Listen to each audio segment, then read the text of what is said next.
Praise the lord. కీర్తనలు 120వ అధ్యాయము. యెహోవా యందు నమ్మిక ఉంచువారు కదలక నిత్యము నిలుచు సీయోను కొండవలె నుందురు.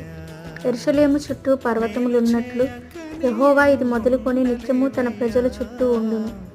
నీతిమంతులు పాపం చేయుటకు తమ చేతులు చాపకుండునట్లు భక్తిహీనుల రాజదండము నీతిమంతుల స్వాస్థ్యం మీద నుండును. యెహోవా మంచివారికి మేలు చేయును, యథార్థ హృదయులకు మేలు చేయును. తమ వంకర త్రోవలకు తొలగిపోవు వారిని పాపము చేయవారితో కూడా యెహోవా కొనిపోవును. ఇశ్రాయేలు మీద సమాధానం ఉండును గాక. 4వ వచనంలో చూస్తే యెహోవా మంచివారికి మేలు చేయును, యథార్థ హృదయులకు మేలు చేయును. మంచిగా ఉండి యథార్థ హృదయం కలిగి మనం ఉంటే కనుక ఆయన మనకు మేలు చేయక ఉండలేడు.